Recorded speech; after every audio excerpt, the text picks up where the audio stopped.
Good evening, ladies and gentlemen, and thank you for joining us tonight on episode 28, season 4 of the Standoff with Brad and Richie here on New Zealand Sport Radio.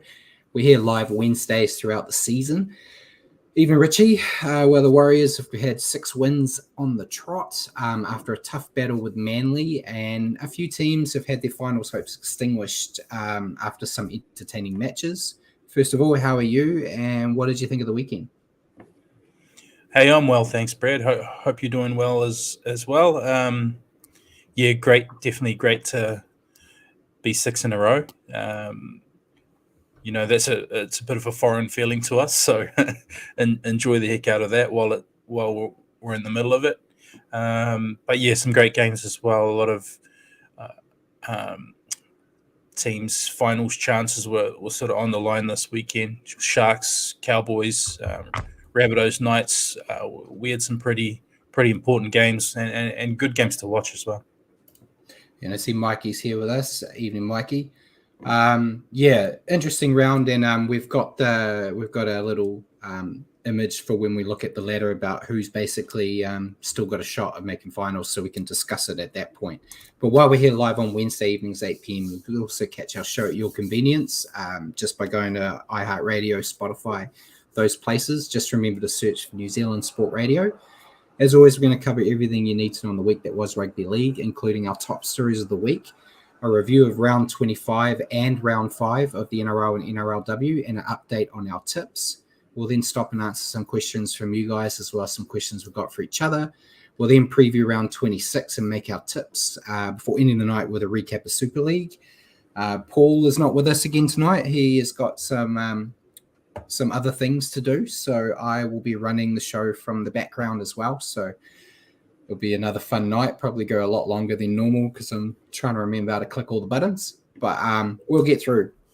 So remember to send us comments and questions throughout the show, and we'll do our best to answer everything we can. We may as well jump straight in, Richie. Let's get into our it. top stories. Yep. First one's not the greatest, but former Rabbitoh Kyle Turner passed away in the weekend at the age of 31. I didn't get a lot of stats off him, but he played 91 games for the Rabbits, including coming off the interchange in the 2014 Grand Final. Bit shocking news for a young man, but you got anything you want to add other than our usual sending out our thoughts to friends and family? No, well, that's the main thing, isn't it? Obviously, super young, 31. That's about my age. I wish, but yeah, never great, mate. It was very sad news.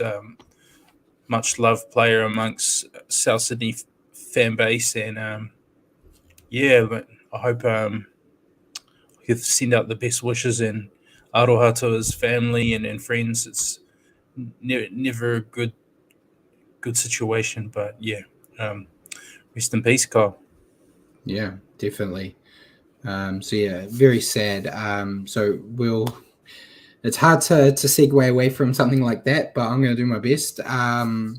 Graham Ellerslie had spoken out about the controversial moment in the Warriors-Seagulls match, which I felt was going to be a large section of our show anyway. But that moment, we were just talking about it, and everyone's been talking about it. Ruben Garrick was hit by a chance while he was in the air, and I've got his official quote for why it wasn't a penalty. He said he did not tackle Garrick without the ball. It was not a mid-air tackle from a kick. He did not lift him. He did not drive him into the ground. He did not make high contact. It was a bouncing ball from a charge down. The contact was not careless. It was nothing more than an accident. After all this, he was kind of grilled a bit on his weekly session, but he confirmed that there most likely is going to be an adjustment to the rule in the off season, but it's going to need a serious discussion due to what it could mean in the future of diving in the corner tries and things of that nature where a player gets vertical. I was just saying to you before we jumped on that I kind of see both sides of it, because if I put myself in the situation where it was Chance in the air and Garrick hit him, as a Warriors fan, I'll be blowing up deluxe. So I kind of get the frustrations, but as everyone keeps clarifying in the rules they are now, it was fine. And everyone was saying, Garrick, we'll talk about it a bit later, but he did get injured. And saying because he got injured, he should get penalized. But we on this show and even all the media around have been screaming this year that you can't penalize someone due to an injury. Just because someone gets hurt, you shouldn't penalize. But now it's switched and they want to do it. So it's a mess, but it's a like 1 in a million situation that never seems to happen. And just Murphy's Law, it happened at Mount Smart. But what's your take on all of it? I was speaking with you before we went live. I still maintain he didn't actually need to jump. He jumped to avoid getting his ribs tickled if he were to reach up for that ball. And I feel like Chance was set. Spoiler alert, this is going to come across really biased. Chance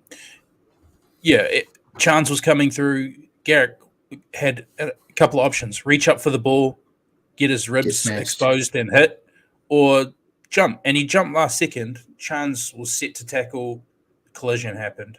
I feel like there's an element of self-infliction there. But yeah, that's my take anyway. Yeah, and like I was telling you, where it happened is basically right in line with where I sit at the stadium. So I got like a good view of it. And being at the stadium also meant you had no idea what was going on. So there was a lot of emotion after that happened, and I feared the worst straight away. And then you saw the ref talking to both captains, can't hear what he's saying. And then we ended up with the ball. And I was like, okay. I don't know what's going on. You, Rowan Hammer, and a few other friends were kind of filling me in with what was explained on television so I could get an idea. But, very interesting situation. I know a lot of people are saying that cost the Manly the game. I don't think it did. It certainly didn't help when Ruben Garrick was trying to chase down Nakora with a broken back. But, it is what it is, unfortunately. You brought up a good point too, just prior to coming on live. If the tackler in that situation had been someone like Niokore, probably sin bin. You reckon? Yeah, that's right. I did say that before we jumped on, that if it was another player, it potentially could have been a penalty and a sin bin. If it was, one of the ones that are normally treated more harshly in a team, and every team's got them. It's not just a Warriors thing, but like Nakora or Mitch Barnett, if they did that, they're going to the bin, regardless of the fact that there was nothing wrong. But Chan's is squeaky clean, and he's not known for doing anything malicious. So I think that probably helped in their favor. And like Jacko's put a comment up saying, listen to Billy Slater on his podcast. He explains it the best. I've heard, like he says, if it's a very rare tackle, ref got the call right, change the rules at your peril as there's always unforeseen consequences. Yeah. And that's like what I was saying. It's a bit facetious, but like Dallin dives in the corner. He's literally got no contact with the ground. So he is technically in the air. So does that mean that people can't hit him or they get a penalty? And then does that not mean that everyone's just going to be flinging it wide and diving for the corners to get penalty tries left, right, and center if they change it? That's why they need to talk about it more. We'll see what happens. I don't think you need to change it because this is the first time it's come up for as long as I can remember. So it doesn't happen every week, but I'm sure there'll be a lot more developments later on. So we'll keep going. Next bit of news, James Tamo has announced his retirement effective immediately. A bit of a surprise because I thought he basically already was. But he's had a long career. Good that he got to go back to Cowboys and end it there. But they haven't really needed him. So we kind of all expected him to put up the boots at the end of the season anyway. He's just decided to not do 2 more weeks, I guess. Yeah. But what's your take on James Tamo? It's been a love-hate relationship I've had with him back in the days when he turned his back on the Kiwis. Yeah. But he was a talented player in his peak. And, the game kind of passed him by as it did a lot of the big forwards when the game got faster. But he had very a very well, very successful career, I'd like to say, in his time. He did. Yeah, time waits for no man, hey? So you definitely, the older he got, the less prominent he was. But in his heyday, one of the top performing front rowers. And yeah, like Jacko says, Aussie Jim may become a Kiwi again. He's a Kiwi boy at heart, but wound up representing New South Wales and Australia. And yeah, he reached the highest heights he could reach in a rugby league playing career. So, good on him, and wish him all the best. Yeah, on the Kiwi thing, it's a complete different segue, as I like to do. I ramble off. But Willie Mason was on the Warriors podcast this week, or last week, I should say, when he was over. And he talked about the whole, everyone hating him because he turned his back on the Kiwis. But he explained, like, he was born in New Zealand and his family moved to Aussie when he was like a toddler. So he didn't feel that connection to New Zealand that everyone expected him to because he was born here. So he always wanted to be like playing for Australia. So I get that. I don't remember how young Tamo was when he went, though. I don't think he has the same story. But I'm not sure. But it was interesting to see it from their side on why they make those decisions. But yeah, we'll move on. So despite announcing his exit from the NRL, Wayne Bennett's come out and admitted he'd be interested in signing Tavita Pangai Jr. I've heard a lot of people anticipate that Pangai Jr., they believe he'll be playing NRL again next year at some point. But I've seen some interviews he said he never even liked rugby league and he was forced into it by family. And stuff like that. So I don't think there's a drive to come back. So what's your take on that? And do you think if anyone can talk him back, I'm sure Bennett can. Well, he's a large athletic Tongan, so if I were related to him, I'd push him into the game of rugby league as well. But yeah, I don't know, man. I've heard the same lines of thought around in different circles of the media that maybe he'll go to boxing, have a couple of fights, and then find his way to another club. You would think if he were to do something like that, it'd probably be on a reduced wage compared to what he's on now. But yeah, I don't know, mate. He can't let too much time pass under the bridge. I think he's 27, 28 now. So yeah, perhaps. But yeah, I think for now we've seen the last of him. Yeah, I think it would only become a possibility again if he struggles with his new journey in boxing. Like, if he kind of gets in there and goes, okay, yeah, I am not a boxer. I'm a footballer that gets to box every now and then. Then he may change back. We don't know. I wish him nothing but the best. I think. I enjoy boxing, so if there's some more, guys from New Zealand, Australia giving a go, gives me more reason to watch compared to the YouTubers and the like that are doing it at the moment.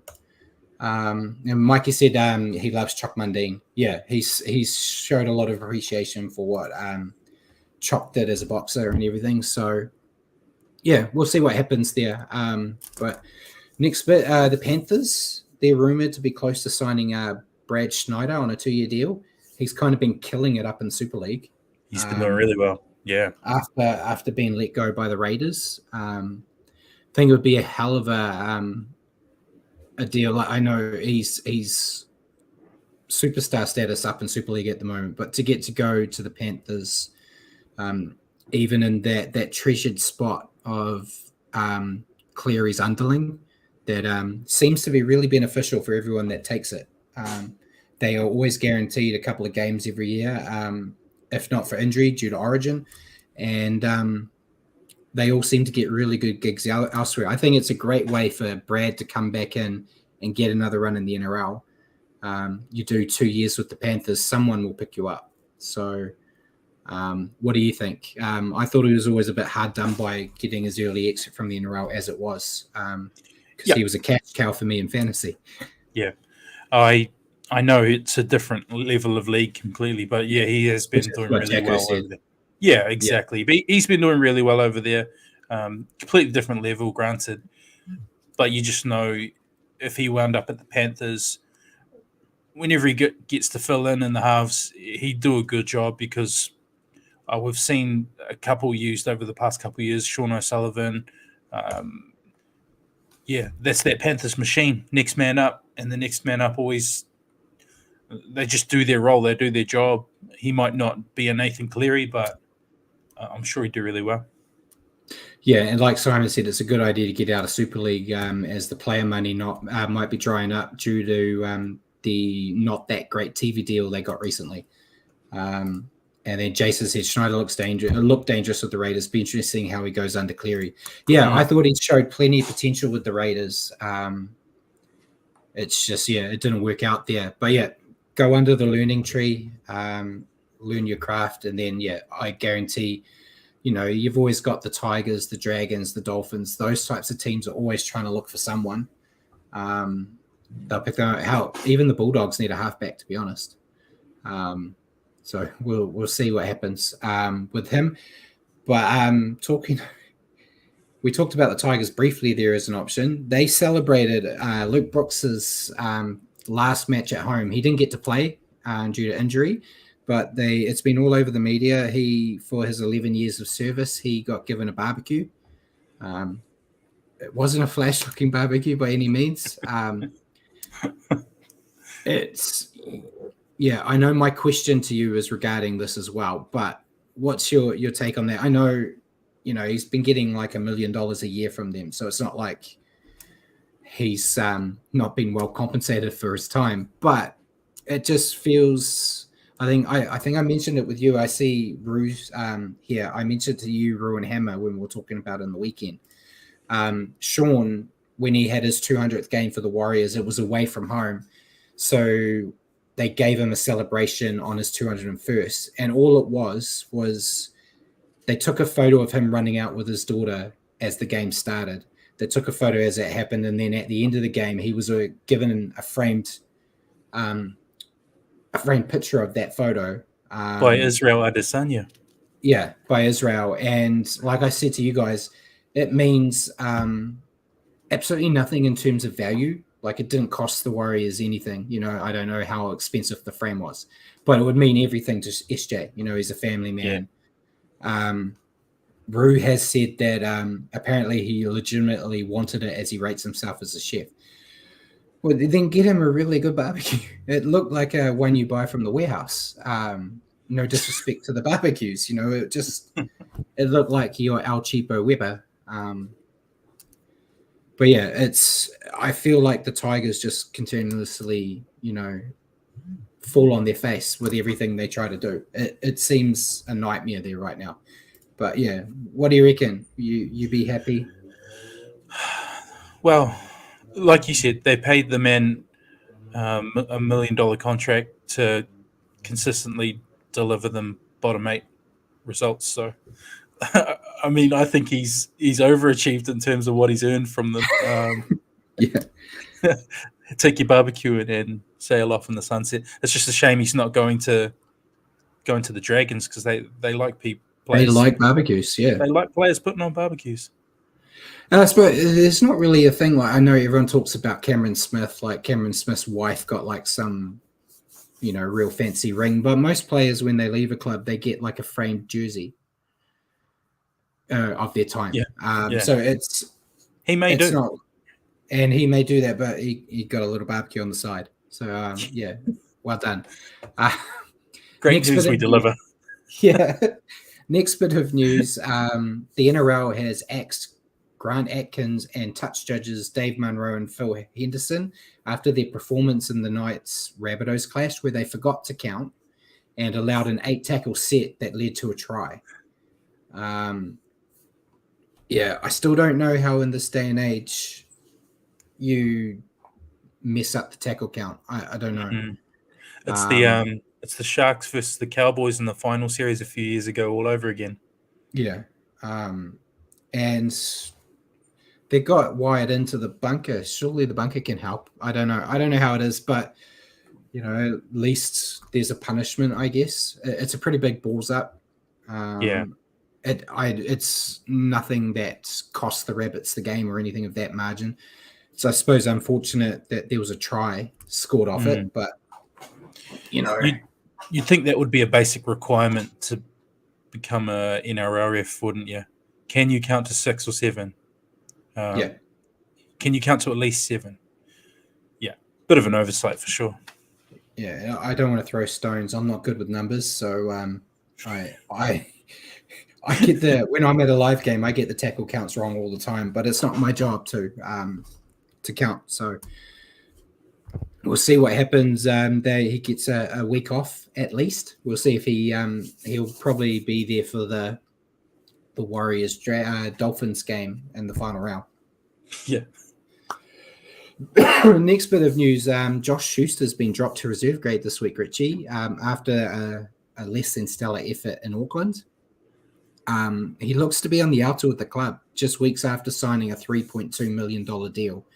We talked about it when it was announced, saying we don't understand why they've signed him. Yeah. When they've got Luke Brooks coming in, he only wants to be a half. I'm not any clearer. Yeah, I feel they've painted themselves into a corner because it looks like the best thing for both sides potentially is for him to go elsewhere. But you just sign him to that massive deal, so it's not going to be cheap to get rid of him if you want. And if you are going to stick with him and have him in reserve grade, you got $3.2 million playing reserve grade. Yeah. I don't know. It's an interesting spot, but what would you do with him? And Ruse asked us if Schuster's a Moses client. I don't honestly know who. I don't know, but it wouldn't surprise me.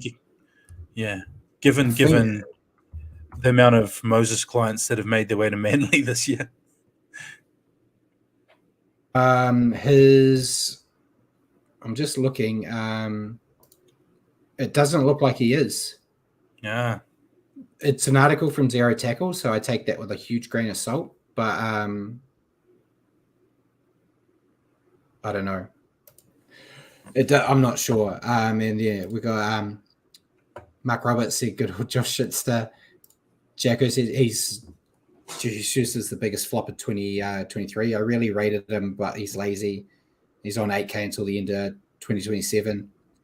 And then Mikey said he reminds me of Hayne. Yeah, he has got, I think good old Gordon Tallis probably said it best. I think it was last night or it might have been the night before. You would dream to have the natural talent this kid has, but he's got no drive to do it. He's constantly being told that he's, overweight and not fit, but he's not getting fit. Again, I don't want to be throwing stones in a glass house. That has never been my strong suit. Even when I was playing, I never was a guy that was fit, ready to go for season. I was always fit at the end of the year. But I also didn't get paid a lot of money or any money to do it. So, hey, man, if there's any two people that are qualified to talk about unfit, you're watching them. But yeah, I don't know what they're going to do with him. I wouldn't have signed him myself, but no, definitely not, and not for that money.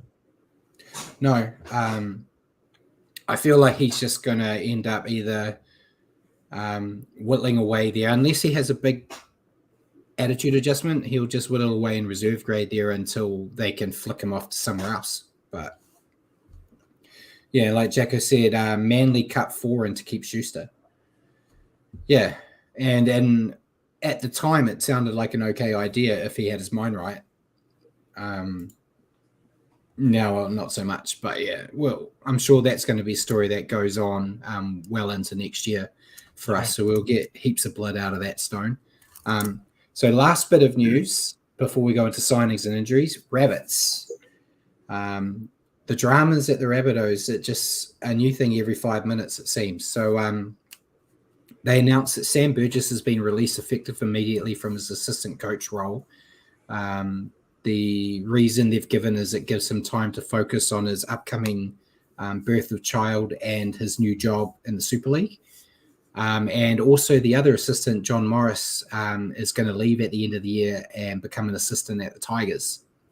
There's also rumors of player rift. There was talk today about in a video session, Latrell apparently had words with Cam Murray about, why didn't you pass me the ball here?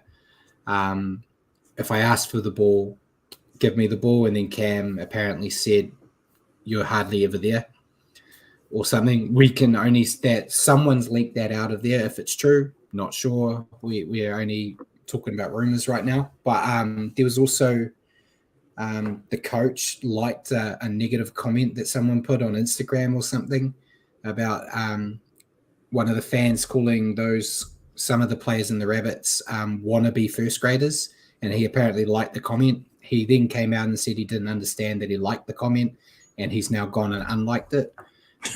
Just seems like a massive circle, a circus there. And like Rouge just said, Latrell hasn't come back in prime, Nick either. Yeah, no. And Latrell isn't playing to the potential. We were defending him a couple of weeks ago when Goulds, went at him, but it's looking right at the moment. But what's your take on all the stuff from the Rabbits, a team that was first place in round 11 and now legitimately could miss out on finals? I'm loving it. Glad it's not us. And it's a team that beat us quite handsomely a few weeks back. So, yeah, I'm the glad last time they actually played well. yeah, exactly. So, I'm not exactly disappointed to see them struggling. One of the NRL's darling teams. So, that's what I'm really enjoying about this year is the different teams we're seeing,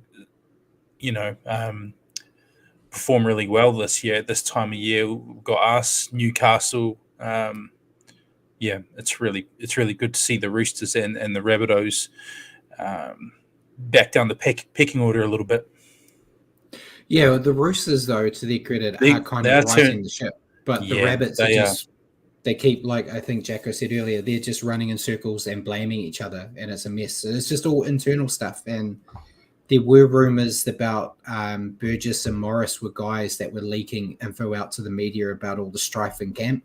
And that's another reason why they're kind of letting them go. Can't confirm that. And I don't think we'd ever find out who the leak is because you never give your sources, But yeah, it just seems like a complete implosion of a club right now, which is crazy. But it means that other clubs like the Warriors get to succeed in their place. And then, Ruth said, who would have thought the round 27 clash would decide who scrapes into the 8th? Yeah, that's crazy. It makes it good for the NRL. That you have a legitimate game in that final round that actually means something, as opposed to a lot of teams already kind of set in their ways, ready for finals or ready for Mad Monday. You've legitimately basically got a final a week early. And Mark Roberts said, Russell Crowe must be the leak. Yeah, I get a few points down him. I'm sure he'd tell a lot of stories. But yeah, that was all the news. I kind of condensed it a bit because I knew there was a few things that would talk about a bit longer, like the Garrick thing. But we'll go into signings. There's only really 4 I grabbed. I know there's been a few more, but the Dragons announced 2 signings. They've got Jaden Sullivan from the Dragons on a 4-year deal, and they've also got Aiden Caesar back from Super League on a 1-year deal. What's your take on those 2? Aiden Caesar, I think, but it is what it is. I don't think he's going to set the world on fire, but Jaden Sullivan is he's got a lot of talent. So I think he's a good youngster they've got, as long as they can keep some of those other youngsters the Tigers still have, like Bullet. They might actually be a good pair. Like you say, Sullivan, I think he's got a lot of talent and a bit of flair. Caesar more of a steady hand, but I don't think he'll do a bad job. So the Tigers getting what they need, really. They need some depth in their spine, and they won't have to wheel out Wakeham too much anymore if Sullivan goes well. It's that's a decent double pickup for them. Yeah, and no official announcement yet, but it sounds like the Panthers have signed Riley Price from the Cowboys, also son of former Warrior Steve Price. I haven't got to see a lot of Riley yet. I know there's been big raps on him. He's comes from a talented family with some very handy a father and uncle that did all right in the NRL. But yeah, I think it's a handy pickup, and any young player is stupid if they don't take an offer from the Panthers just due to the systems they have and what you could learn. What do you think about Riley? Yeah, well, no better place to go for a young kid with reps on him. It's the best possible system you could go to. So, yeah, I hope he does well. Me being a big fan of his dad, I hope he does well, albeit in a losing team. I hope. Yeah, I'm sick of seeing them win, but yeah, I hope he goes well. Yeah, and before we go on to the next one, Ruse asked, is there any news about Whiten potentially backflipping?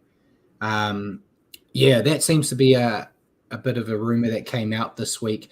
He's come out and denied it, saying there's no, he's going to the Rabbits. We'll see what happens, though. There's been other players that have said, no, I'm not backflipping, and then they backflip. So we'll see. It's not like the Rabbits look that shit hot right now. So who knows? I'm sure we'll get an answer sooner rather than later. But at the moment, it's all just rumors that he's denied. And Jacko confirmed, Morris has confirmed he's assistant coach at Tigers next year, which we have already covered. And then Mark replied to Rue saying if he's talking to DCE, he'll do it in regards to the backflip. Yeah. So, last one, Lockie Miller from the Knights. He signed a 3-year deal to join the Leeds Rhinos next season. I'm sure he'll do well there. Great for him. He'll kill it up there, but he had so much NRL potential. He was killing it last year with the Sharks. He started well with the Knights until they realised that Ponga wasn't a half. So I kind of feel for him for that. But at the moment, I guess there's not really a lot of teams looking for a fullback in the NRL. 3 years isn't too bad. Go to 3, make some money at Super League, then come back. Potentially. But what's your take on poor old Lockie Miller signing a deal to be a fullback at the Knights and then it not working out? Yeah. Well, first of all, I hope he goes well. I wish him all the best over in the Super League. Yeah, I just feel sorry for him as well. He was pretty good at the start of the year. He might have had a couple of games where he made a few mistakes, but other than that, he was doing quite well. But he shouldn't have been there. Like that's the honest truth about it. Ponga should have always been the fullback at that club, especially when you had players like Hastings and Tyson Gamble's been doing quite well in the 6 as well. I mean, Ponga didn't need to be in the front line exposing himself where he's not at his strongest, So I feel for Lockie Miller, but I think the Knights found where they should have been selection-wise, and they're flying ever since they did. Yeah, definitely. But I wish him well. So we'll move on to injuries. There were heaps, but I've stuck with 4. Well, technically 5 major ones. Obviously, the biggest one, Ruben Garrick suffered a fractured transverse process in his back. I have no idea what that means. I just see fracture in back and go, that doesn't sound great. He could be out of the final 2 rounds of the season. There is a chance he can play through the pain. However, he has been named on the extended bench. Personally, I would just give him the 2 weeks off. You're not making the finals. Why make him play? Yeah. I know, he may want to play, but there's nothing to play for. So I would rather go, mate, get that back sorted and we'll be ready for 2024. Yeah, 100%. So hopefully he goes through well. He's just got to maybe get into the old wrestling ring and learn how to land on his back properly. That might help him out. But we'll go to the Titans. The Titans have 3 of the 5 today. So Tanner Boyd and Aaron Clark are out for the rest of the season with shoulder injuries. It's not really saying much when there's only 2 weeks left. But Jaden Campbell is also out for the rest of the season with a dislocated patella. They originally thought it could have been an ACL, but he's survived that. But yeah, dislocated patella does not sound that nice. No. So he is out. And then Adam Reynolds is rested this week to deal with a minor calf strain. So they're, being cautionary because they need him in the finals. So it makes sense. But what's your take on the poor old Titans and the Broncos there? Yeah, not nice for Jaden Campbell. Interesting that a lot of people have been getting pretty hefty suspensions and sin bin or send-off time for hip drops this year. Not the case in this situation. Yeah, it was interesting. Protected species springs to mind. Yeah.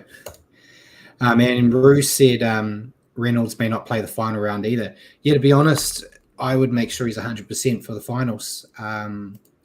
They will need him if everything works the way it is and they have to play the Warriors in that first round of the finals. They'll need him out there. So given the next 2 weeks off, I know they play the Storm, I think, isn't it, in the final round? I think so, yeah. So depending on how, I think they're pretty well and truly going to be set at second at that time, potentially. So you could run the risk of, potentially losing against the Storm, but having a fit and healthy Reynolds the week after, if it doesn't affect your ladder position. So I don't know. We'll just have to wait and see when they announce the teams next week. But we'll move to Naughty Boy. There's only one this week, Richie. First time in a while. Latrell Mitchell. He had a grade 2 dangerous contact for his very soft attempt at trying to nudge Frizzell in the back of the head. He took the early guilty plea and got 1 week because he was going to get 1 or 2 weeks. It was interesting. With them having the bye this week, it means he misses that real important round match against the Roosters. Personally, I thought maybe they would have tried to fight it to see if they could get him for that game, because worst case scenario, you miss round 1 next year with the 2 weeks. Yeah. But yeah, what do you reckon? There wasn't much in it, but I've seen a lot worse just get a fine. He got given a grade 2 dangerous contact. I think it's a grade 3 sook because he was having a terrible game. He was throwing his toys. He was, yeah. But, so got what he deserved either way. Yeah, exactly. So that was all of the Naughty Boys. It was just that. There was a lot of fines, but nothing much to write home about. So we may as well jump into the round, Richie. Going with the Sharks defeating the Cowboys 32-12 and ruining our multi on the first night. I think that's happened a couple times this year. Never nice. It was 5 tries to 2 for the Sharks. Ronaldo and Mulitalo, Thomas Hazelton, big try-scoring impact forward. Royce Hunt, Wade Graham, Nicholas Hines. 2 tries for the Cowboys. Scotty Drinkwater, Semi Valame. Yeah, Sharks' attack looked crisp once again, like I said last week, and I thought their defense improved here. A massive improvement from the team they were only a month ago. Still need to work on those errors and discipline, otherwise they'll have an early exit from the finals again. If they make it that far, that is, there's still a chance that the wheels could fall off again. But so far, they're looking a lot better. Yeah, they are. I thought it was another step in the right direction for the Sharks. They look like they've learned lessons from their tough patch earlier, and again they look primed to play a part come finals time, thanks to a turnaround in form. So, I thought they did well this game. And your thought on the poor old Cowboys? Yeah, it's the other side of the coin. They definitely look to have regressed from their purple patch of form, where they won 6 on the trot, wasn't it?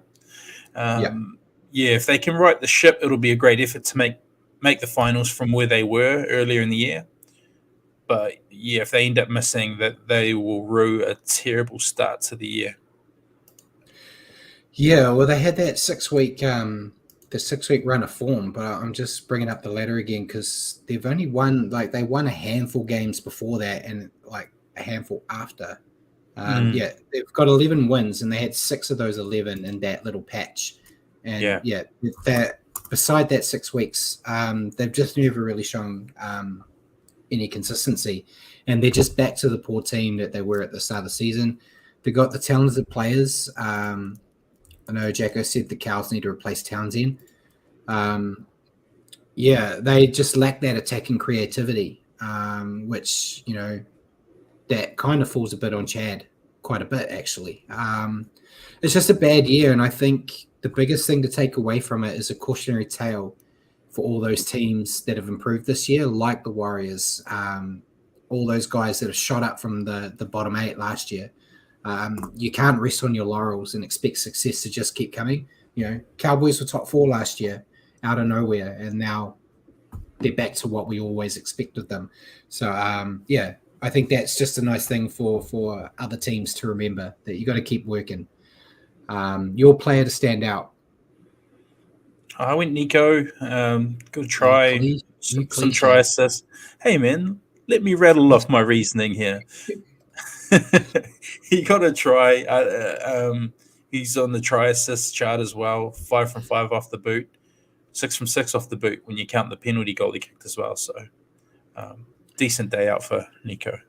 It is good to see that the guy that scored the try in the halfback got a try assisting. The kicker got his kicks, and you pick him, mate. It's pretty good reason. I can't. I think I've picked Nico almost every Sharks game that they've won. Exactly. I went with Connor Tracy this time though.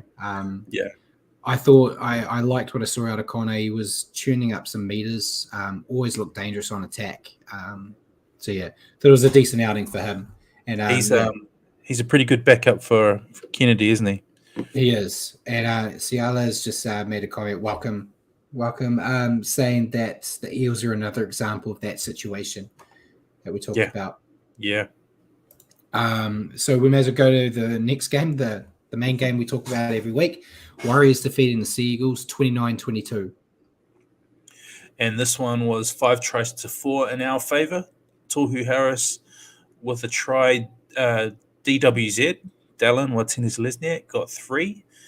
3 of the best. And Marata Niokore got essentially the game winner where Garrick was too hurt to chase him.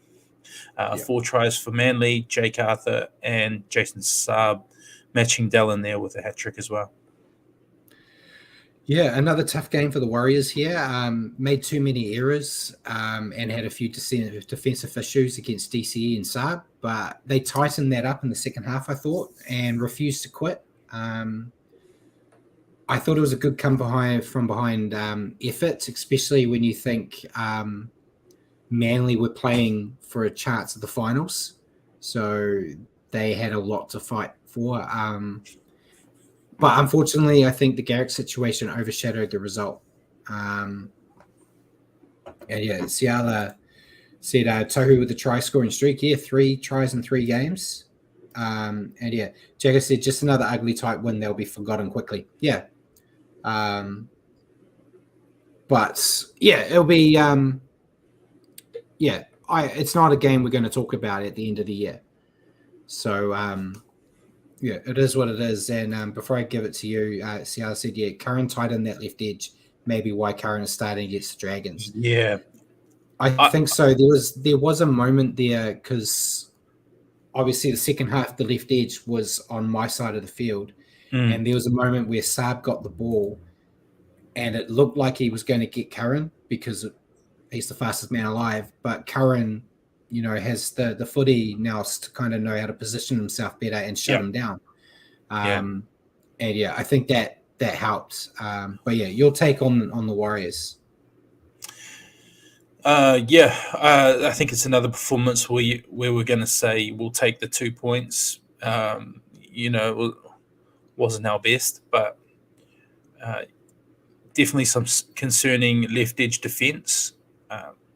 and that's really great that Ciala brought that up, because I was going to discuss that when we talk about the team team selection naming. for this week. Yeah, I do feel like that played a part, that left edge defense, between Jackson Ford, um, obviously Montoya, Pompey, and Metcalf. They all looked a bit disconnected. So, and we definitely looked better once Curran got on. But back to the game, I thought it was a hell of a display from Dallin in particular. His second try was out of this world. We're so used to the corner finishing prowess of Dallin, but he showed a different side to himself there. And 21 tries in 16 games. It's a heck of a strike rate. It's unbelievable. He's leading the NRL in try scoring. Was he still leading by the end of the weekend? Yeah. He was, So wasn't he? it's him, Isako, and Johnston all on 21, but the Rabbits have a bye this week. Yes. And the Titans, not the Titans, the Dolphins have, two tough matches every match. So there is a legitimate chance, if he can keep his strike rate up, that he takes it out. I'm hoping so, because I have money on it. So yeah. And Ciala said DWZ Dalian winger. Yeah, I think if he ends the season leading tries, only playing, missing the first 6 rounds, he's in for a good shot. Well, it's always hard to tell. To do all that after missing the first half dozen rounds of the year, it's crazy. So especially when a lot of people, us included, at the beginning of the year going like, when he's fit, do we really need him back? Because he's doing really well. We could just leave it with Montoya and then leave Dallin out. I'm pretty sure I said that on the show, that it could be an option. I'd like to have him there, but if he's not there, it's not the end of the world. Clearly it is. He scores all the points. So, yeah. But your take on Manly, because there was another team that was in this game.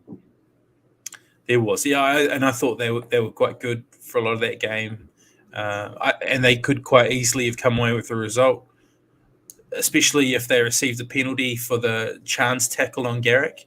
If Manly get a penalty in that situation, we could be discussing a completely different outcome. Yeah. They had everything to play for, Manly, and it showed in that first half. DCE picked the Warriors' left edge defence apart, and Jason Saab had a field day. You can't give him open space because he's going to make you pay, but they couldn't keep it up in the second half, and I think they never really looked close to scoring again in that second half. They had a few opportunities, but it looked like the Warriors kind of like shut up shop. Season is essentially over. I think they might have a slim chance, depending on how things go in other games, but they'll be disappointed. It could have been a different story this year if Tommy Turbo stayed healthy, which I feel is what we say every year. And Jacko said, before we talk about players of the day, that Webster said that defence had nothing to do with switching Curran for forward, but will not say why. Believe what you like, I guess. I also was looking at it potentially as Jacko's been playing 80-minute games almost every round. And it could be another way of kind of giving him a rest without not letting him play at all. Yeah. Which we've seen with some other teams, trying to reduce his minutes so he's still fit and firing, potentially. I also don't see Webster as the type of coach that would hang his player out to dry to the media. So, even if installing confidence. So yeah, exactly right. So even if that was the reason, I don't think he'd say it openly in the media. No, he'd say it to the player, I'm sure, but not hang them out to dry. But I think we're going with the same guy. So your player? Yeah, it could only be one. Dallin was crazy good. Yeah, I think Dallin too. Like you said, he's got that trademark dive in the corner. But that second try I thought was his highlight. Just fantastic. And we already talked about it so much, so we don't really need to keep going. But yeah, long may it continue. Get me that money, Dallin. It'd be very handy. So next game, final game on Friday, Roosters defeating the Eels 34-12. Yeah, the Chooks. Maybe they're back. 6 tries to 2 here. James Tedesco had 2. Joseph Suali'i grabbed 2. Nat Butcher and Seo Wong grabbed the other 2. For the Eels, Bryce Cartwright, Clint Gutherson. Yeah, another strong display from the Roosters. They made their attack look easy, and even with the early exit of Teddy, they didn't lose any momentum. Could be a dangerous team in finals if they keep this up. Yeah, you just don't. It looks like it's the Roosters of old. So, yeah, they get me a bit worried. But what's your take on the Roosters? It's another good win for them in this patch now towards the end of the year. They they left it pretty damn late, but they look half a decent team again.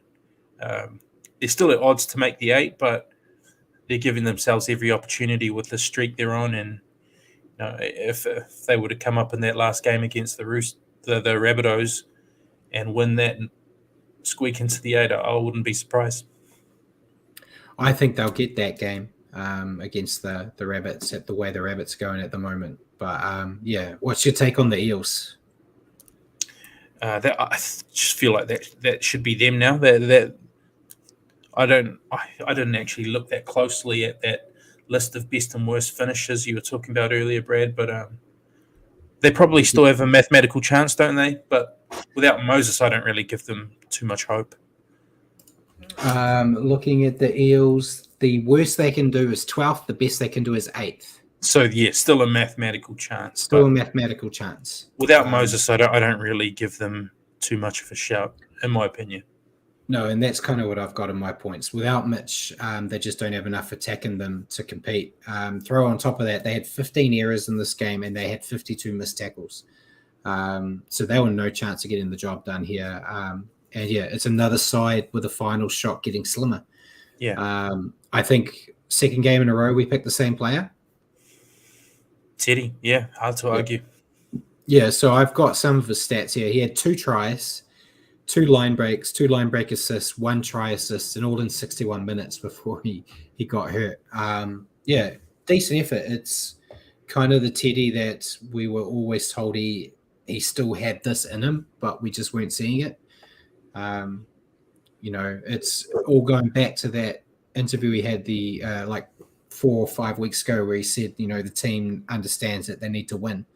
So it opened a light bulb in his head that, he needs to play well to help his team. So yeah, well done.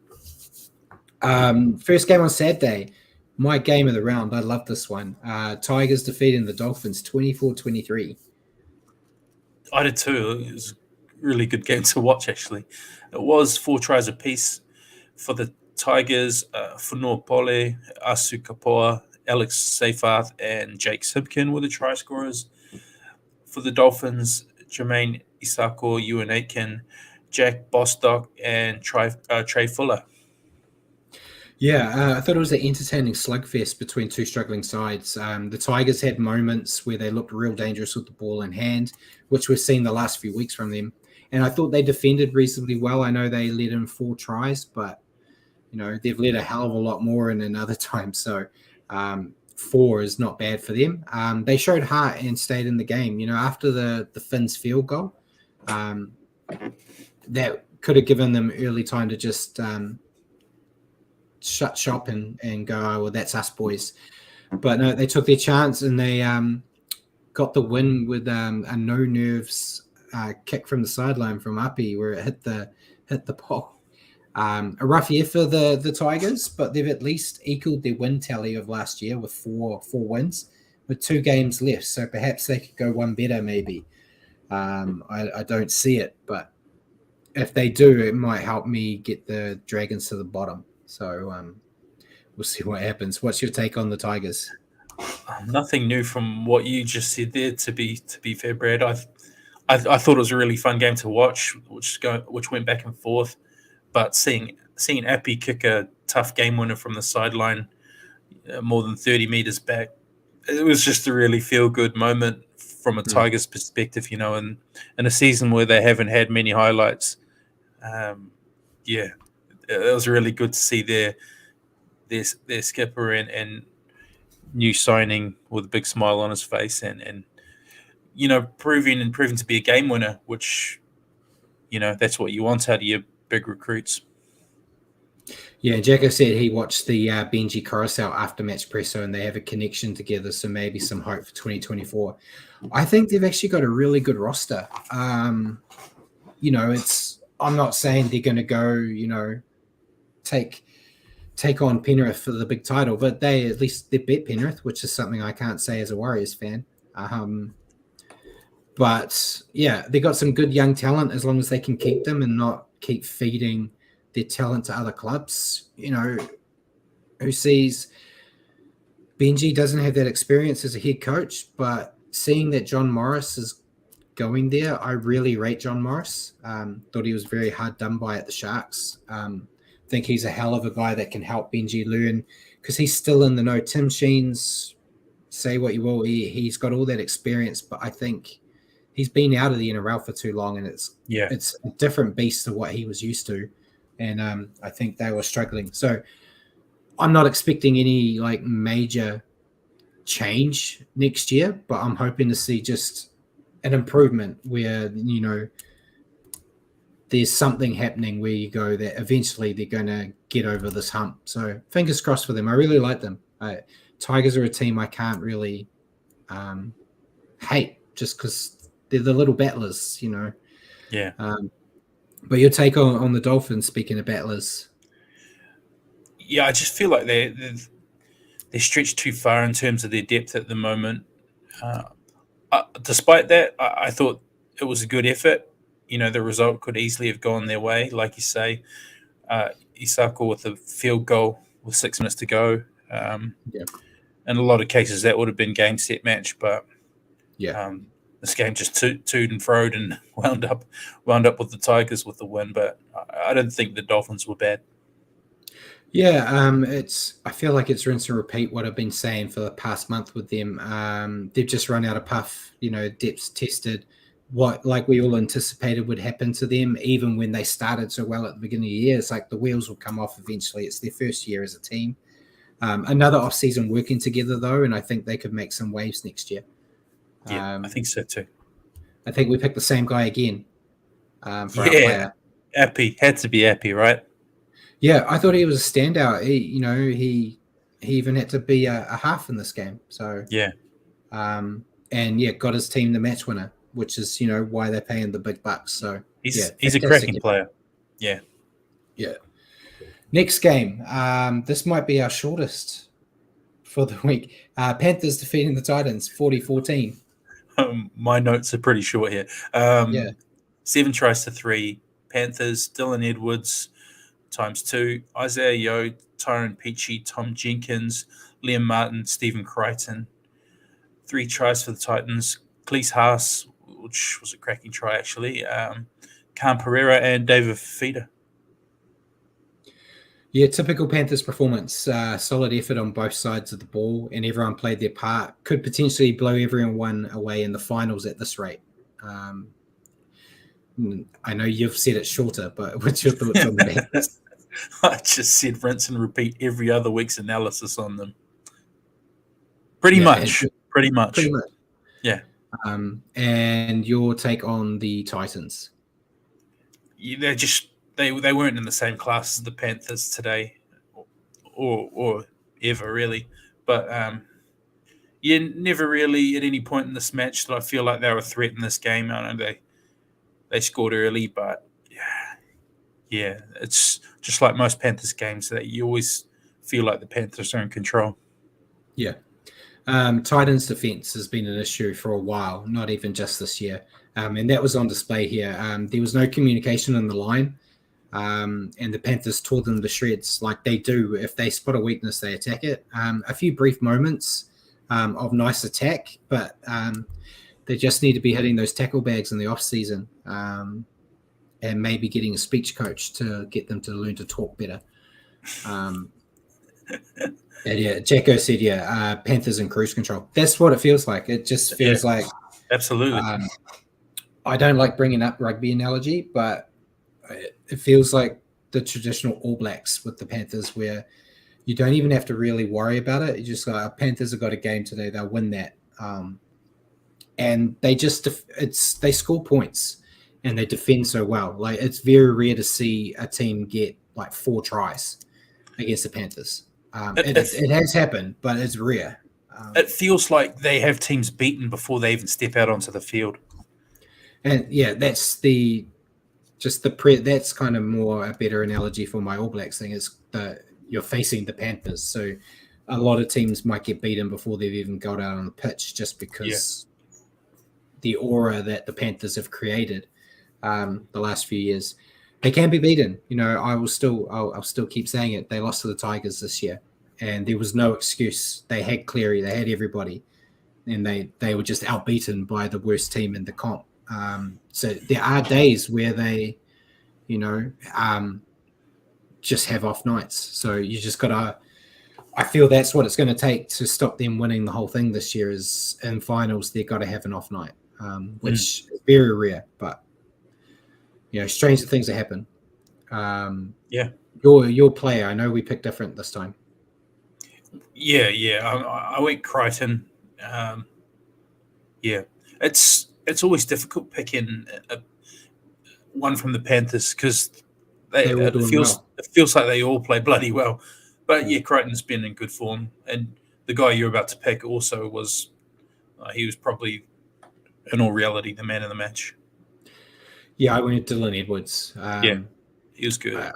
It's hard, like you just said. Everyone in that team plays their part and plays it well. So it's hard to call someone like an unsung hero, but I kind of feel like he is. You've got like your Clearys and your Yaos and all that kind of get talked about a lot. Edwards gets talked about a lot as well. It's not like he's ignored, but he's kind of like the cheap guy that they've got that's kind of key to their attacking success.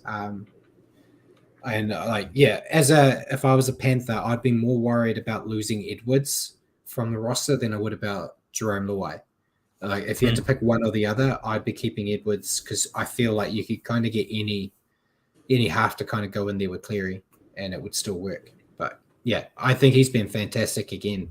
Good old Edwards. So well done. Next game. Storm scraping home against the Dragons, 38-28. Yeah, this one was 7-5 for the Storm. Will Warbrick had a hat-trick.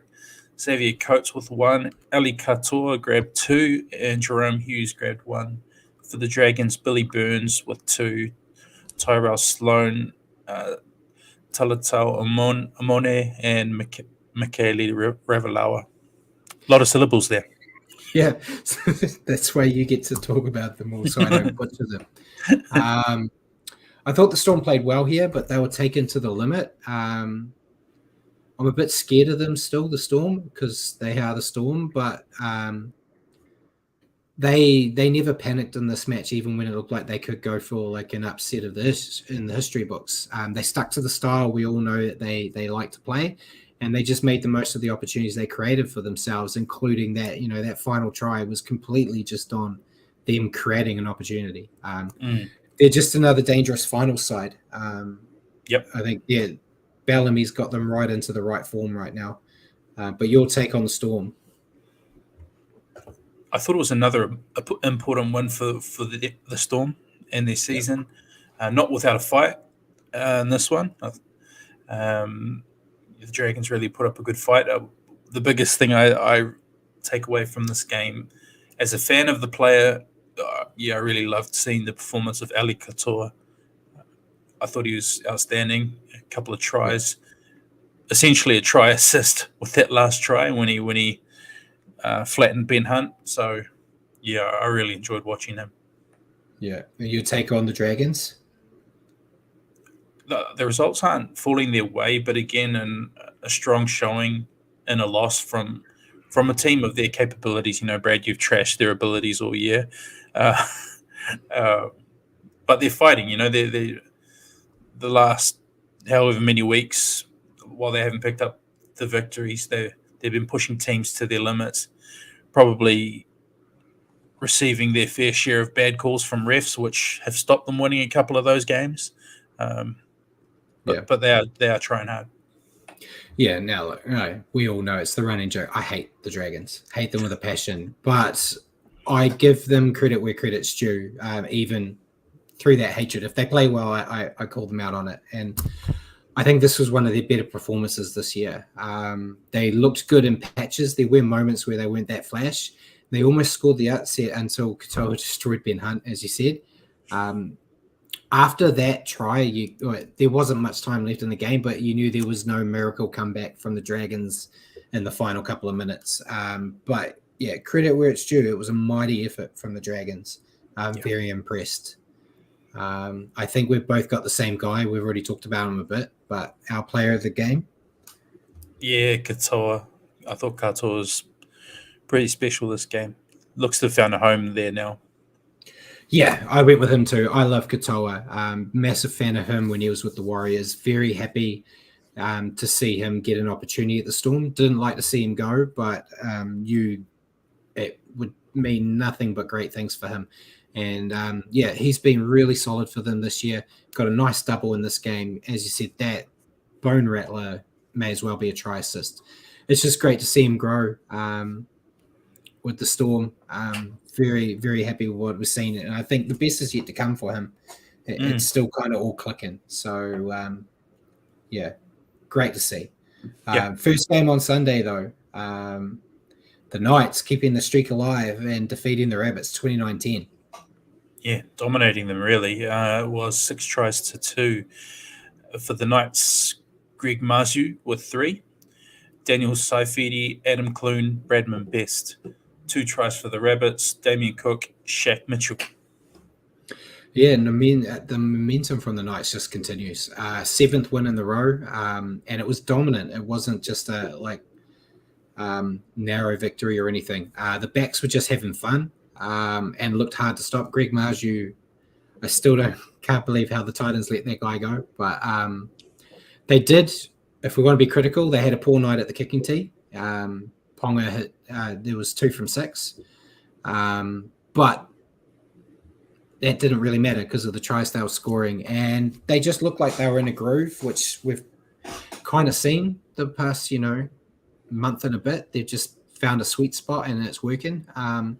It makes them very hard to beat.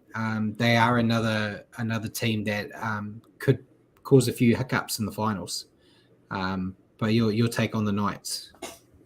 Very similar, Brad. I thought it was a dominant display from the Knights, who are one of the form teams in the comp right now. Everything just seems to be flowing nicely for them. And in my opinion, I think they'll be a very tricky proposition for anybody who matches them come finals time. Yeah, and your take on the Rabbits? Take the opposite of what I just said there. The poor Rabbits looking pretty awful right now. Makes me wonder how we lost to them so heavily. I blame Paul, and I'll double down on that because he's not here tonight. Yeah, as do I. Yeah. But yeah, shocking night from the Rabbits and some of their big names. Latrell in particular, I thought was pretty off. Yeah, it was another error-filled performance, which I feel I say almost every week with these guys. They're always in double-digit errors, and they look like they never showed up. It looked like there was something wrong, and we've just been talking about the inner turmoil at the club. It sounds like the players don't even like each other anymore, which you could kind of see it on their foul. They weren't working as a unit. They got a much-needed buy this week, which I don't know if they go rent out some yoga studio somewhere and do the kumbaya and get on the same page or what, but they are a massive shot of missing the finals now if they perform like this against the Roosters in that final round. Yeah. And player, go on, stick the knife into him again. I know who you got. So your player of the game, your player to stand out. Latrell, for the wrong reasons, obviously. He made mistakes that led directly to tries. Just in general, didn't look interested or involved, and then I guess you could say he got pissed off, and then tried to pull his best Dwayne the Rock Johnson and drop people's elbow on Shannon Frizzell. All round pretty bad night at the office for Latrell. Yeah, I went with Greg Marju. He started the scoring off for the Knights, but he's just been a dominant player for them this year, especially when you think of the Knights. The talk all year when it comes to the wingers has been Dom Young. He's been stellar, but Marju's just been putting in solid efforts every week, and he's big and strong and fast, and you give him the ball, and he's always going to cause trouble. Had to give it to him. Yet another winger that got a hat trick this week. Yeah. Mikey said Latrell hung over. Yeah, Latrell just looked like he wasn't ready to show up. Well, he was at the Luke Combs concert, wasn't he? Shotgunning beers on stage, so he probably was hungover. Yeah. Taking us to the final game, Richie. The Raiders defeating the Bulldogs 36-24. 6 tries to 4 in this one. Matthew Tumuku with 2, Jared Croker, Nick Kotrick, Jordan Rapana, Josh Papali'i for the Raiders. 4 tries for the Doggies, Blake Wilson, Jacob Kuraz, Toby Sexton, Liam Knight. Yeah, it was a tight match for the first hour, and it looked like the Raiders were going to struggle in that second half once again, like we've seen so many times this year. But they dug deep and kept pushing. The forwards set a good platform for the backs to create chances. And while not all of them work, a huge chunk of them did to secure the win. Still have a slim chance of missing the finals, but I think with more efforts like this, that should stop it from happening. They just need to keep it up. And Jacko said the Raiders Dogs game was awful. Gave up watching. It was a hard watch, which unfortunately, I was hoping it would be another game like the Tigers Dolphins, where you had, or even the Dragons. The Bulldogs just. It doesn't feel like they're at that same level of trying to be an entertaining outfit at the moment. But yeah, we kind of knew this was going to be a bit of a meh game coming into it. Yeah. What I want to know, Jacko, given the choice out of a replay of this game or watching a Super League game, which would it be? Let us know. My take on the Raiders, it was their biggest winning margin for them this season. Yes. So for that, they can be pleased. And the win gets them back on the right path. It was just against the Doggies, though, so I still feel like if they make it to the finals, they'll need to raise their level if they want to compete at finals time. So Jacko said no to both. He found another option. Fair enough. So your take on the Bulldogs? It was a solid enough effort to hang into the game, given what we've seen from them of late. But at the end of the day, still another loss and a pretty forgettable season for the Dogs. Yeah, they did show more than I expected from them here. Took a bit of time for them to get into the match, but they just let it slip in a 10-minute period in the back end of the game. Where Kotrick in the 60th minute, Rapana in the 67th, then Papali'i in the 72nd.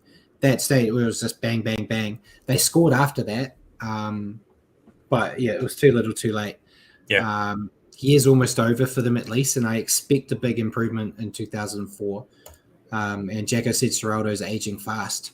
They need a big improvement next year, because I feel if they are like this again next year, he won't be there anymore. I know Gould will be looking for an improvement, because that's what he's been promising everyone, that the Bulldogs will be better next year. Mm-hmm. So if they're not, Gould's not going to fall on his sword. He's going to make someone else do it. Yeah. Your player. My player. Channeling my inner Brad. All the flash stuff starts up front. Joey Tapine. Most important players on the field, but I went with a winger. I went with Jordan Rapana. He had 3 line breaks, 2 line break assists, 3 try assists, and a try, and a couple of grubby things in there too. So that's why I didn't pick him. He should be. You should take points off him for his grubbery. I add more points on for the grubbiness. So that was the round. Some good matches there, some that aren't so great. But we'll go to the tipping, and Simon will be very disappointed here because I've thrown him under the bus.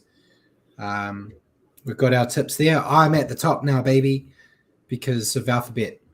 So I got 6 out of 8, and I've got 123 out of 188. Simon only got 5 out of 8 and is also on 123, so we're level now. And Richie, 7 out of 8. Not bad. Nearly a gold star. You're bringing it back. So you've narrowed the gap, and you're on 116 out of 188. So Nice.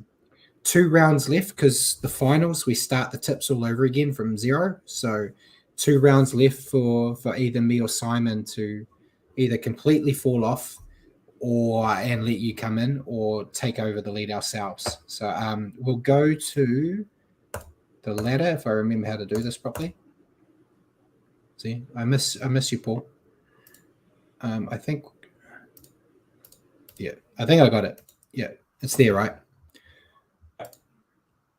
All right, so you do the top 8. Okay, top 8. It stays the same from last week. All the same positions. Penrith 1, Brisbane 2, Warriors 3, Melbourne 4, Cronulla 5, Canberra 6, Newcastle 7, South Sydney Rabbitohs 8.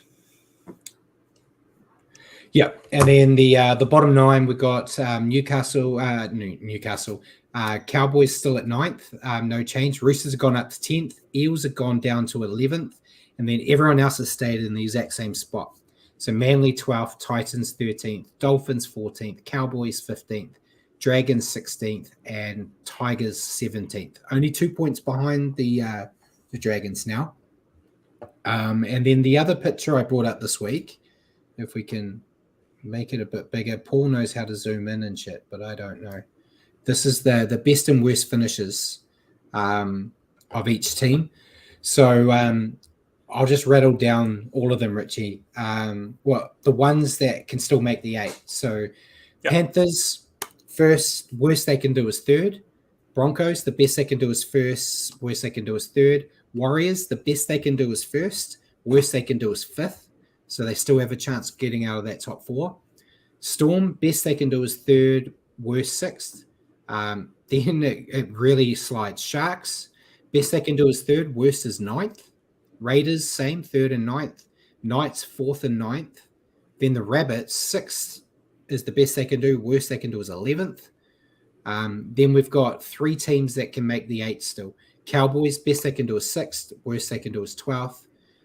Roosters, the same, best 6th. Worst 12th. And then the Eels, the best they can do is the 8th. Worst they can do is 12th. And then everyone else has no shot. There's only 2 teams that can still get the wooden spoon, and that's Dragons, Tigers. You'll be pleased the Tigers won, eh? They needed it. The Dragons still have a shot of the spoon. Yeah. So while we're still looking at this, Richie, who is most at risk of falling out of the 8, and who's the best out of those 3 left coming in? The Rabbits have a bye coming up. So by the end of this coming round, they'll be on 30 and then have to play the Roosters. On form, the best chance of coming up, probably the Roosters. The Cowboys obviously still have a shot as well. Who's, Brad, while you're there? Yep. What's the Cowboys' last 2 games? The Cowboys, they have the Dolphins this week. Yep. And then the final round, they have the Panthers. Oh, so that's going to depend if the Panthers rest players, really. They're still on a tightrope. So probably, Roosters, Cowboys, I would say would have a chance. Then you got to think on form, Rabbitohs and Raiders. But 32 Raiders might have done enough. But their points differential is not great, I don't think. Yeah, I feel Rabbits come out, Roosters go in. That's what I'm feeling at the moment. It might be just one change, I think. I feel like it might be just one change from what that is. Raiders do have a tough game this week, but I feel like they've done enough to keep safe. Knights, I think their momentum will keep going. So they'll be safe. And yeah, I feel the Rabbits are going to fall. I don't see them beating the Roosters right now in that final round. So that's what I've got. But we can move on after that. Yeah. Before we go into questions, round 5 of the NRLW is all done and dusted. Sharks defeated the Cowboys 40-12. Dragons defeated the Tigers 20-16. Roosters defeated the Knights 30-8. Knights just snuck home against the Broncos 22-20, and then the Raiders defeated the Eels 28-22. So Roosters are still number 1. Knights are 2. Raiders 3rd, and Titans 4th. And the Eels are dead last. So I didn't catch a lot of those games. I've basically only been able to watch the Roosters ones recently for personal reasons. Same. You've got Millie, I've got Isabel Kelly. Yeah. But yeah, I've been mostly catching the highlights, but some good contests though. Yeah. Definitely. And I think if I was putting money on it, I think it's going to be Roosters Knights final. The current defending champs and the Roosters with all the stars they've got. It just feels it. And Jacko said, Raiders have Bronx and Sharks. Rapana out, they could miss the 8. They could. Yeah, they still are a chance. Yeah. Yeah, their points differential might count against them, especially if the Bronx.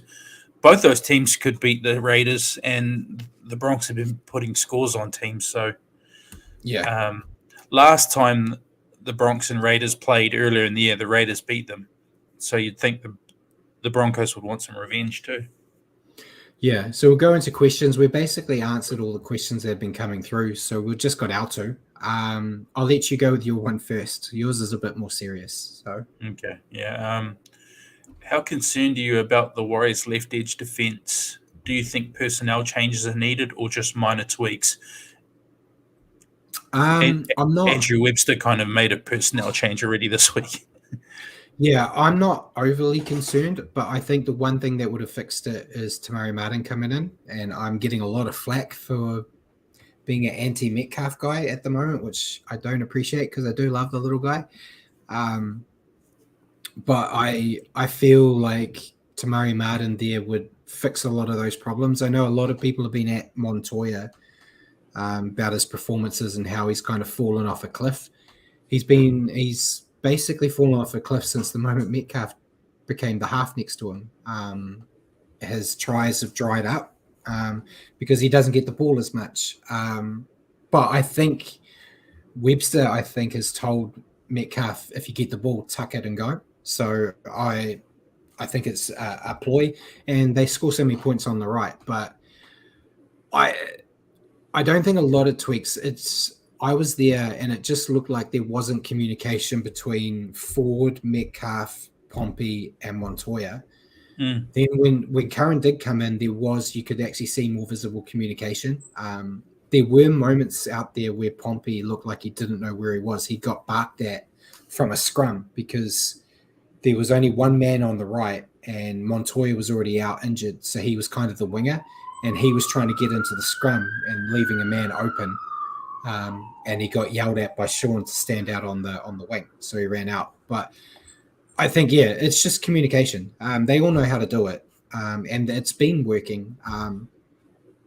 But it was against one of the better halfbacks running around. But come finals time, you got a lot of those, so it is something they need to work on. But I'm sure it's gonna be fine. I'm not that concerned. We're gonna score more tries than we can see. That's how we're going to win this whole thing. Well, hopefully. Old approach. We'll just don't worry about defense. Just keep scoring. But, and Jacko said TMM needs a couple of New South Wales Cup games. He hasn't played since early April, and finals are faster than normal. That's true, and I think he's going to play reserve grade this week. But it's that experience. Like, finals are faster. Guys like Luke Metcalf and that haven't really got that experience, so we'll see. But the only way to get that experience is to actually get to play it, right? So yeah. What about you? Are you concerned? Well, I was on the weekend for sure. Yeah, I was hanging a bit of heat Montoya's way, but it wasn't just his defense. It was, yeah, with the ball, some errors as well. I don't think the defense was solely down to him. Obviously, when you're a winger, if you're turning in, Yeah, if your insides are turning in as well, and you're kind of forced to turn in, um, I think Pompey from time to time can get beaten for pace yeah, out there. Um, but you're right and you're right in your assessment. It looked like they were just disconnected. Those three or four guys out on that edge weren't quite in sync and working as a team out on the edge. But it did look better once Curran came on. So um, I'm really interested to see how we go with Curran over on that side this weekend. yeah. Like Jacko said, it's better to be exposed now than in finals. Still two games to go, so the left edge can be fixed. Yeah, 100%. It's obviously a problem. We know that teams are going to target that, so they can work on it. If we see against the Dragons this week that Moses Sully and Matthew Fagai just carve up on that side, there's something wrong. And yeah, like I said, Metcalf Lone Ranger. Yeah, he's young, and I feel like I'm picking on the guy, but there were both last games that I went to live. There were moments where he had multiple people unmarked outside him, and he went himself and died with the ball.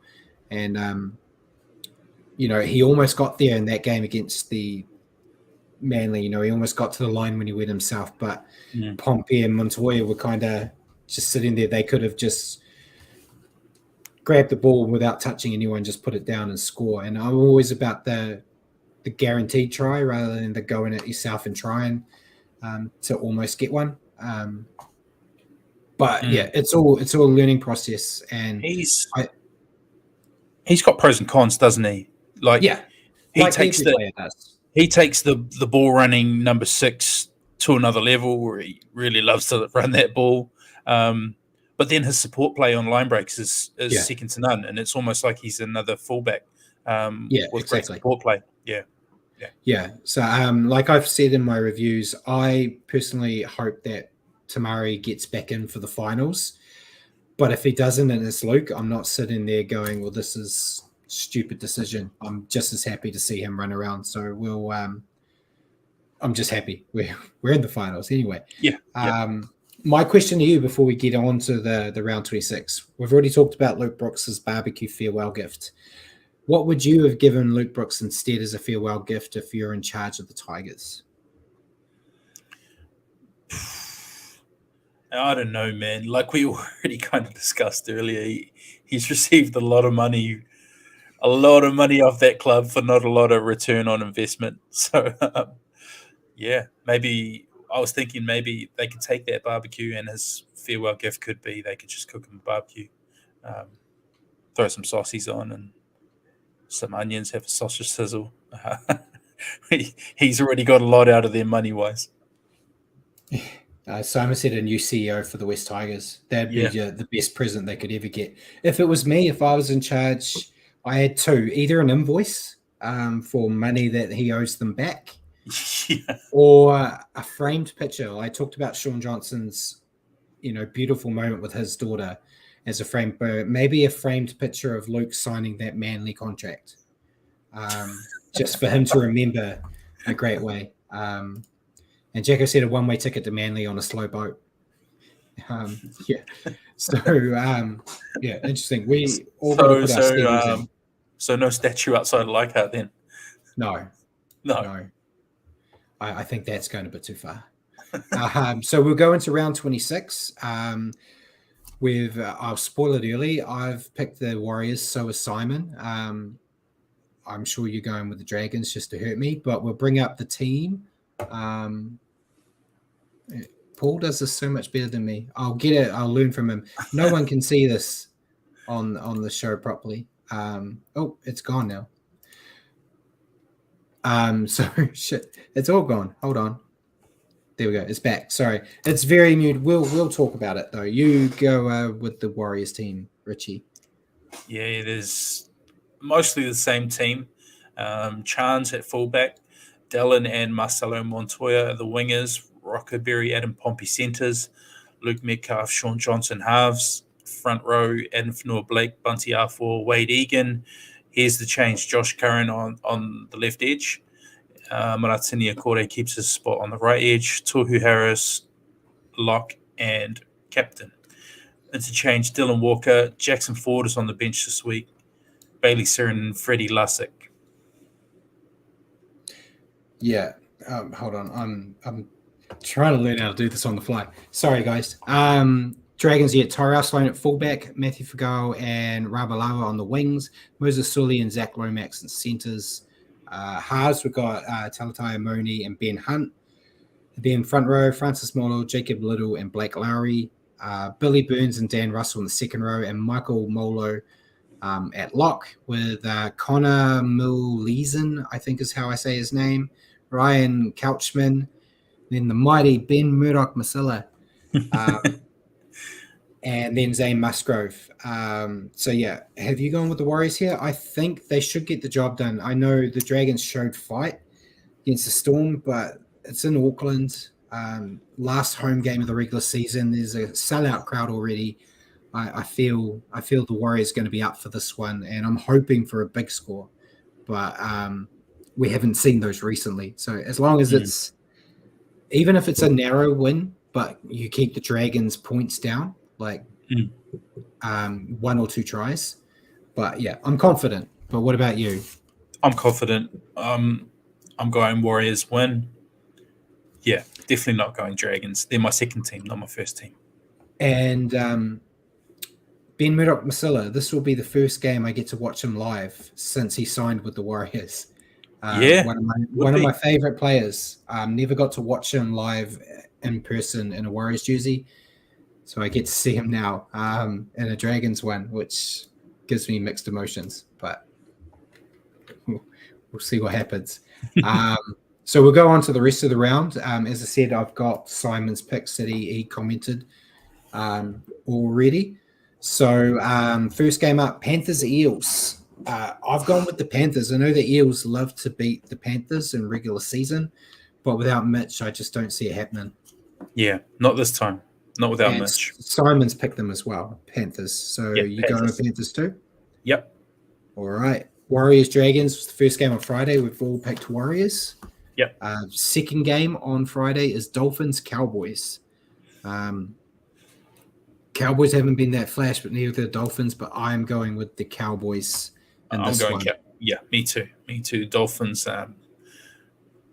Yeah, too many injuries and Paul's not here to talk about Simon, so I guess he would say something about the Cowboys will ride these Dolphins to victory or something. Yeah. But he has picked Cowboys as well. First game on Saturday, we've got Storm Titans. Storm should get this. So is Simon. Simon's agreed. So we're all picked the same so far. So Paul's going to love this multi. Roosters Tigers. I've gone with Roosters, so is Simon. Roosters are still fighting for that 8, so they're not going to let a game like this slip. Yeah. I'm not going to catch up. But I'm not going to make stupid picks either. Roosters. Next game, Broncos Raiders. I've gone with Broncos. I think they're on a roll. I know Reynolds isn't playing, but I feel like they're going to get this one. But Simon's gone with the Raiders. He's going with his team and home field advantage. Love that loyalty. Broncos are rolling. Even when Reynolds hasn't played this year, they've covered him well. So Broncos. So that one is going to be the decider in our picks for me and Simon on who's first and who's second next week. Whoever gets that game right. Next game up, Bulldogs Sea Eagles. Hard one to pick because I don't think either team's really that shit hot, but I've gone with Sea Eagles. I feel like they're not as much of a mess as the Doggies. So Simon's picked Sea Eagles too. Yeah, me too. Oh man, this might be our biggest multi ever. Last game, Knights Sharks. This is a good one. This could be game of the round, in my opinion. I'm going with the Knights. They're at home. They're on a roll. They want to get 8 in a row, and I think they do it at home. I may have picked Sharks if it was a Sharks home game, but yeah, I'm sticking with Knights. So is Simon. Yeah, I feel like the Knights will get this one at home. They're on a roll. Their home fans are loving it, and I'm picking the bye to beat the Rabbitohs to round out the week. So Paul's going to love it when I message him after this with our picks. It's an 8-game multi. We've agreed on. Oh no, sorry, 7-game multi. 7, yeah. Sorry, 7-game multi. With the Raiders Broncos being the only one we didn't agree on. Yeah. So yeah, hopefully we get most of them right. It'd be good to get him another multi while he's not here. So before we go into Super League, so Jacko can go. NRL round 6. We've got Eels, who are 10th against Cowboys, who are 9th. Dragons 8th against the 4th place Titans. First place Roosters versus 1st place Tigers. 6th place Broncos versus 3rd place Raiders. And then the 2nd place Knights versus 7th place Sharks. 2nd place Knights versus 7th place Sharks. Get that right. So some interesting matchups there. Jacko is on his way out because he knows we're about to talk about the mighty Super League. Cheers, Jacko. And he says, "Go the Waz." Go the Waz. And then Paul's automatic machine yelled at Jacko. So the night bot that Paul pays obviously is not a fan of the Waz. So okay. But yeah, Super League. Catalans are still top of the table, Richie. Wigan is still 2nd. St. Helens are 3rd and Lee's 4th. So same top 4 we've been talking about for a while. Wakefield is cemented to the bottom of the ladder after losing the battle for relegation match that we had last week with Castleford. So we had Salford defeated Uddersfield 32-8. Wigan, they won, but it was close, 13-12 over Hull FC. Castleford in that relegation battle, Castleford defeated Wakefield 28-12. St. Helens kind of put Hull KR to the sword, 28-6. Lee lost the Catalans 30-14. And then Leeds defeated Warrington 24-22. So Lee's enjoyment of winning the Challenge Cup's kind of over. Short-lived. And then, round 23 is this week. We've got Salford versus Wakefield, Hull KR versus Lee, Castleford versus St. Helens, Hull FC versus Warrington, Catalans versus Wigan, which should be a hell of a match, and then Uddersfield versus Leeds. So, some good matches there as Super League's kind of ramping up. But anything else you want to add? I know we're trying to keep it under an hour 40. I'll just wrap it up by thanking everybody who tuned in to have a chat. Enjoyed it, as always. Thank you, Brad, for putting on the producer's hat today. He did a fine job standing in. Except for the picture thing. We'll learn. You'll learn. But ladies and gentlemen, thank you for tuning in and joining us tonight on the Stand Up for Brad and Richie. For your weekly update on rugby league, tune into our show next week at 8 p.m. here on Facebook or at your convenience on iHeartRadio. Just remember to search for New Zealand Sport Radio. We'll see if I'm on next week. If the Dragons get an upset, I might have a week off. I'm not sure. But thank you again for joining me, Richie, and thank you, everyone. And good night, everybody. Cheers, mate. Up the Waz.